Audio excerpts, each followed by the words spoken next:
আসসালামু আলাইকুম বন্ধুরা, কেমন আছো? তো আজকে আমি যেহেতু গ্রামে থাকি, তো কচুর শাক রান্না করব। আজকে বাড়ির পাশ থেকেই তুলে এনেছি। তো রসুন দিয়ে এভাবে বাগার দিয়ে কচুর শাক বাগার দিলে খুব ভালো একটা সেন্ট আসে, আর খাইতে খুব সুস্বাদু হয়। এটাই তোমাদের সাথে শেয়ার করলাম। এভাবে খেয়ে দেখবে কত ভালো লাগে।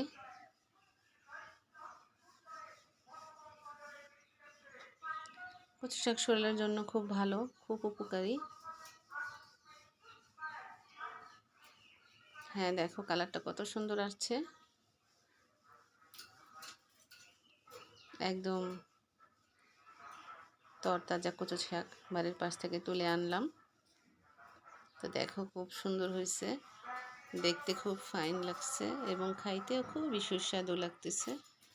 তো সবাই এভাবে রান্না করে খাবে, সবাই ভালো থাকবে। ওকে, সবাই সবার পাশে দাঁড়াবে, সবাই সবার ভিডিওটা শেয়ার করে দেবে। আসসালামু আলাইকুম।